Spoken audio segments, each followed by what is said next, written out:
O ninguém desapareceu ontem à noite enquanto ela dormia. Eu estava monitorando seu ciclo de sono ultradiano, não havia oscilação REM-REM. Em vez disso, espasmos involuntários pioraram progressivamente. Quando eu estava prestes a acordar o ninguém, seu corpo desapareceu por um instante e depois retornou calmo como sempre. Com falta de sono, não posso ter certeza de que não estava alucinando, mas a imagem de seus lençóis murchando está impressa em minha mente. Após a sessão de ontem, a menos que quando ela afirmou ouvir isso. O distante se aproxima, pisa longo e depois afunda profundamente. 2 fluxos de um e aqui se torna inteiro novamente. Coincidência ou sincronicidade? É aquela maldita mariposa novamente? Enigma se acumula sobre enigma e as respostas continuam a iludir. Vou vasculhar cada palavra, se necessário. Capítulo 3. O teatro da mente. Está claro que os sintomas do ninguém vão além das parassonias. Suas recontagens são muito detalhadas, o vocabulário muito avançado, como se derivado do onírico em si. No entanto, o que acho impossível acreditar é que o ninguém viu ela, você viu CSE. Vocês são 2 pessoas sem nenhum contato, compartilharam a mesma observação exata. Isso é prova de sonhos transpessoais? Mas isso implica concordância, e esses sonhos estão anos distantes. Então, não posso ser levado para becos sem saída metafísicos. Soando como meu antigo professor, permaneci equilibrado ao longo dos anos, me agarrando à noção de que minha lembrança do que aconteceu anos atrás estava errada. Mas agora essas memórias estão voltando para me atormentar. Música e antes de começar no CPI, prometi terminar este aparelho e deixá-lo cair, convencido de que tentar era trabalho de tolos. Agora, lutando para me colocar no lugar dela. Bem, engane-me 2 vezes. Ninguém, você deveria esperar lá fora. No que você está trabalhando? Nos conhecemos melhor nas últimas semanas, não é? Porque somos amigos, é por isso. E amigos contam coisas um para o outro. Amigos, isso mesmo. Um dos absolutos que percebi é que quanto mais tempo você passa com alguém, mais difícil fica esconder quem você realmente é. A única exceção a essa regra é na companhia de si mesmo.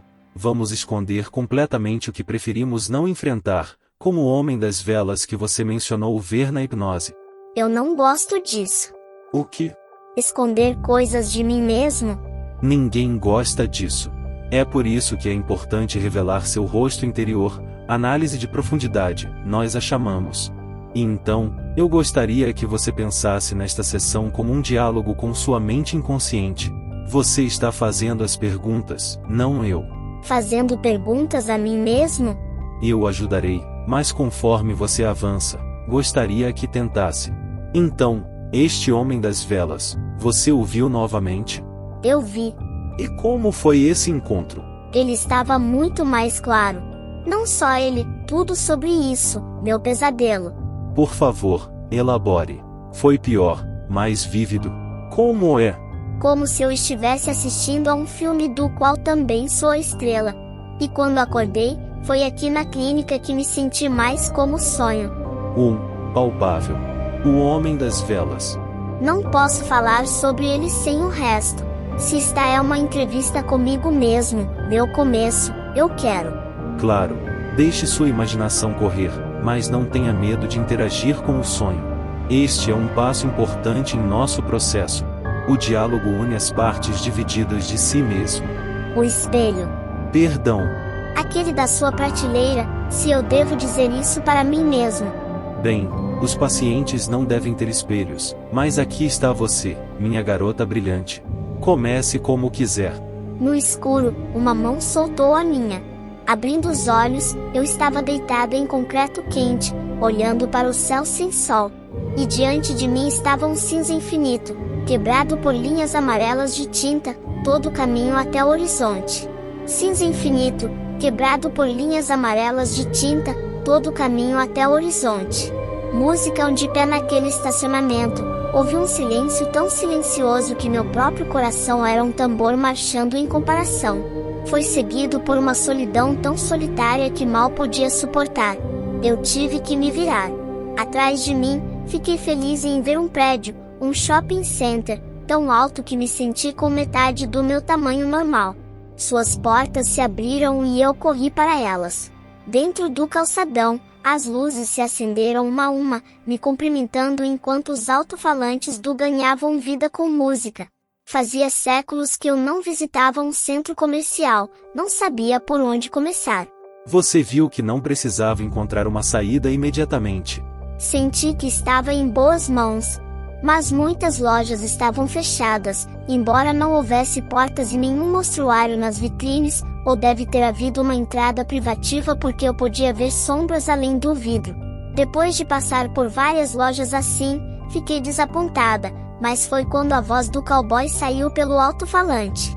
Venda na loja de brinquedos Jujube, bonecas, jogos, quebra-cabeças e muito mais, térreo, perto da fonte. Eu podia ver essa fonte na minha frente. Do outro lado, havia uma fachada verde brilhante com bolhas saindo da entrada. Prateleiras se alinhavam à loja. Os brinquedos na primeira prateleira eram muito antigos, mas prateleiras mais profundas continham os mesmos brinquedos que eu tinha em casa, e as mais profundas continham exatamente aqueles que eu desejava, até mesmo a pequena Lutie Bebe. Essas Luties tinham olhos pretos, não azuis, e a pele era amarela como folhas de outono. O dono da loja não estava presente, então peguei um e comecei a brincar no carpete. Mas não demorou muito para eu ficar entediada.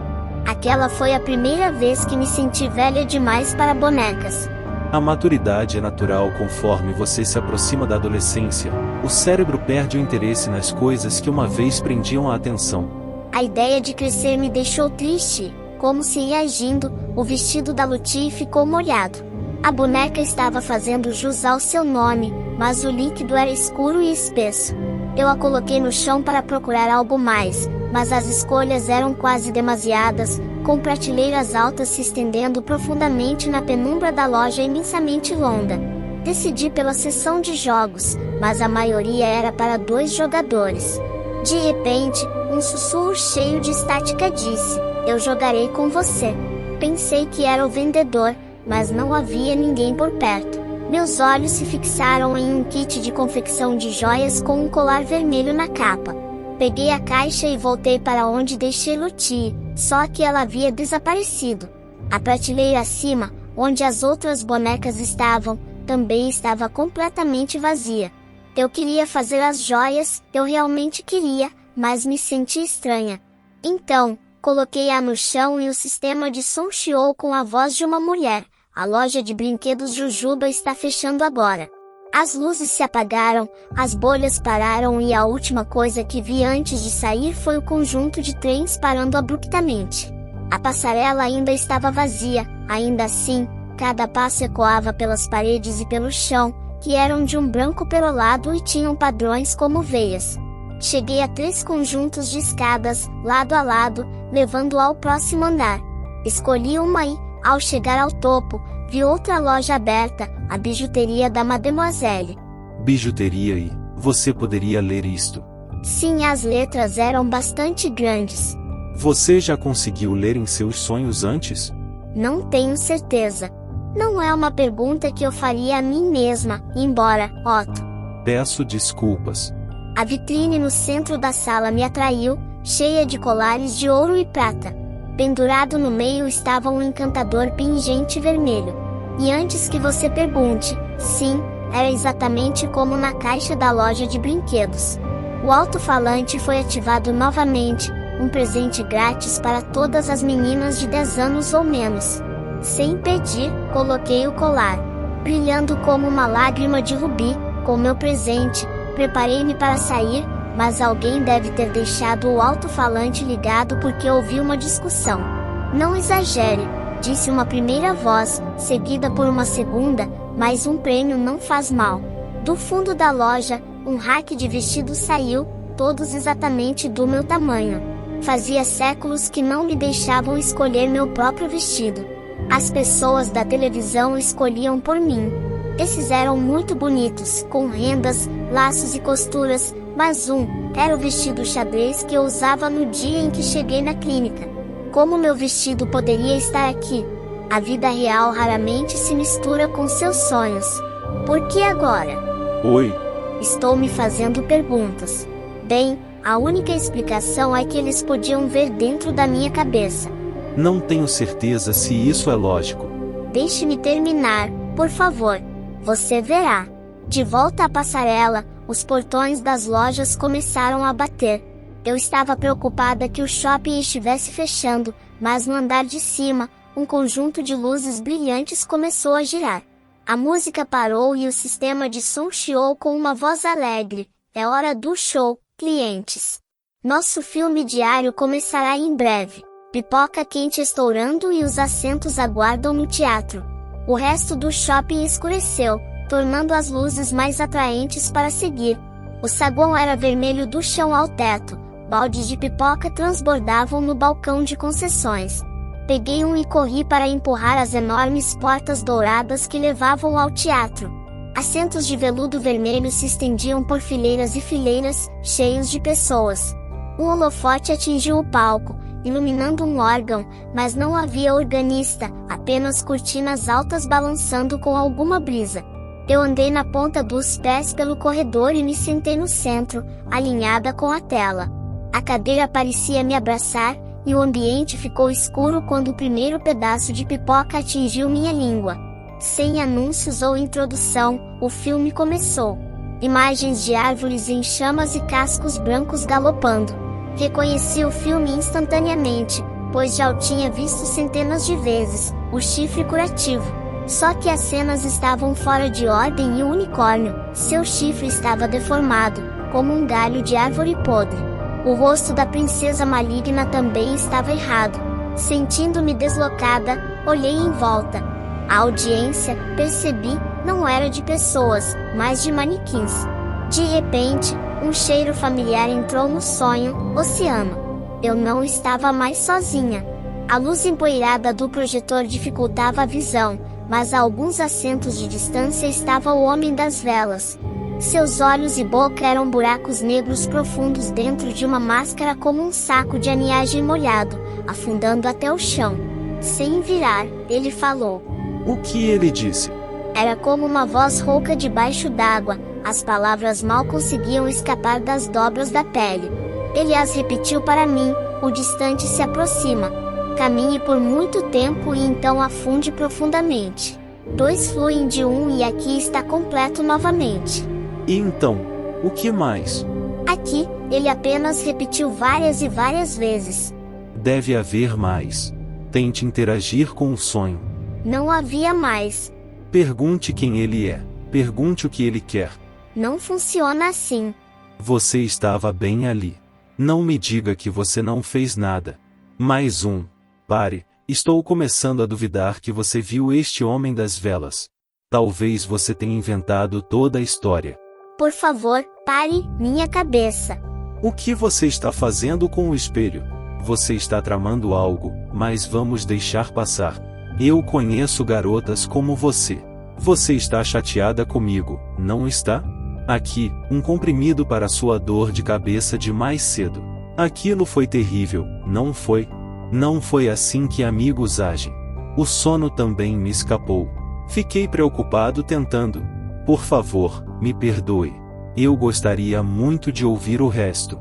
Eu não vou interromper, você tem a minha palavra. Certo. Então você estava nesse teatro com ele. Todos os tipos de imagens piscavam na tela e então ele se foi, me deixando sozinha novamente, ou assim eu pensava. O projetor piscou na cabine. Eu corri para cima e encontrei a porta entreaberta. Uma nova voz veio pelo sistema de som, irritada. Nenhum cliente na sala de projeção. A porta estava presa, mas eu empurrei e empurrei. O sistema de som retumbou. Você não deve entrar. O primeiro projeto que vi tinha a forma de um olho deformado. Então minha atenção se voltou para a massa no chão. Um cérebro, um coração? Não. Seus músculos bombeavam e suas tubulações entravam nas paredes. A voz vinha tanto de dentro da sala quanto pelo sistema de som. Dia feliz, ninguém. Ele sabia o meu verdadeiro apelido, aqueles que as crianças na escola rabiscavam em todos os meus livros. Como? Porque estava na minha cabeça. Eu perguntei, você é quem tem falado todas essas vozes? Então eu vi inúmeras latas de filme ao redor da sala e entendi. Estava tão sozinho que começou a imitar. Então disse: "Você vai me deixar? Vou chamar os outros." Eu consegui dizer que sim. A coisa começou a pulsar, angustiada, e meio que gritou: "Tantos, eles pegam o que querem e vão embora, ou são levados, ou pior." Fez uma pausa e continuou: "Qualquer coisa que você desejar, é sua." Eu não queria nada disso. O alto-falante disparou: "O pingente. Você queria isso?" A pulsação piorou até que outra voz surgiu dentro da primeira: "Você afastou mais um." Eu senti pena, dele ou deles. Este lugar havia sido distorcido pela dor e queria tanto me manter. Até as paredes começaram a pulsar. O que eu poderia fazer? Eu corri escada abaixo, para fora do teatro. No passeio, as luzes piscavam de forma vertiginosa. O sistema de som chiou: "Todo mundo precisa de alguém. Não me deixe sozinho." As paredes começaram a chorar, aquele líquido escuro e espesso, se acumulando ao meu redor. Eu olhei para cima. Do andar de cima o homem das velas estava me encarando, apontando para o meu peito, para o pingente. Eu o joguei no líquido. Então ele estendeu a mão para mim e tudo desapareceu enquanto o sistema de som soluçava: "Não a leve, não mais uma." Houve me desculpe, uma expressão curiosa, distorcido pela dor. É assim que você se sente às vezes? Ninguém. Você ainda está brava comigo ou distraída pelo espelho? Olhe, meu ouvido tem um ferimento. É por isso que você queria o espelho desde o início? É como as que eu costumava ter. Eu precisava ver isso. Não tem nada aí. Está vermelho porque você ficou cutucando. Eu tenho mais uma pergunta para mim mesma. Por que eu tenho esses sonhos? É a doença da água. Essa é a minha resposta. Ninguém. Ela foi eliminada do seu sistema. Não houve reinfecções conhecidas. E está na sua mente. E se a cura for a causa? Eu nunca tive pesadelos ou dores de cabeça antes de tudo isso, antes de aparecer na televisão, antes disso. Não, venha aqui, minha menina. Você não está doente. Uma garotinha perfeitamente maravilhosa. Desta vez, eu vou proteger você. Sinto muito. Ah, você estava apertando tão forte e escorregou. Você perguntou por que sonho. A verdade é que ninguém sabe. Meus estudos sempre presumiram que eram mais do que uma forma do cérebro filtrar pensamentos subconscientes, mas eu também não tinha resposta. Um antigo professor meu achava que sim. Ele acreditava que os sonhos vinham de um plano sempre mutável, uma liquidez da consciência. Liquidez? Liquidez é a essência de uma coisa, neste caso, é um plano semitangível fora da mente. É o mesmo que sonhos mútuos? Eu não entendo. Meus colegas também não. Ao longo dos anos, eu mudei de ideia, mas achei que era impossível provar. Eu vou me livrar deles então? Eu vou deixar a clínica algum dia? Você deve entender, você é um caso único. E eu quero deixar você ir. Assim que eu melhorar? Sim, assim que você melhorar. Agora. Eu sei, doces para minha docinha. Eu tenho que voltar para o meu quarto? Eu tenho que arrumar, e você me lembrou que há algo que preciso encontrar. Vá em frente, eu passarei mais tarde. Eu encontrei o papel que manchou a carreira do meu professor. Todos esses anos esperando e temendo que houvesse verdade nessas palavras. Sabemos agora que não há centro para o universo. Anteriormente, pensávamos que era o Sol. Antes disso, pensávamos que era a Terra. Nossa espécie sempre insiste que a nossa é a quintessência da experiência, mas a observação científica prova nossa tolice ad nauseam. O geocentrismo levou séculos para ser refutado. A questão não é se, mas quando mesmo acontecerá com a realidade em si. Aquilo que estamos equipados para perceber pode não ser o único mundo, muito menos o predominante. Uma noção essencial para a psicologia. Todos nós contemos uma multidão de personas, mudando máscaras proverbiais para combinar com nossas situações presentes. O corpo é o recipiente para esta legião interna, permitindo-nos manter a importante ilusão de um eu singular, a base da experiência humana. Em ninguém, Há tanto a criança inocente quanto a viajante perturbada. Ambos lutam pelo controle, mas o que acontece quando a dualidade não está apenas na mente,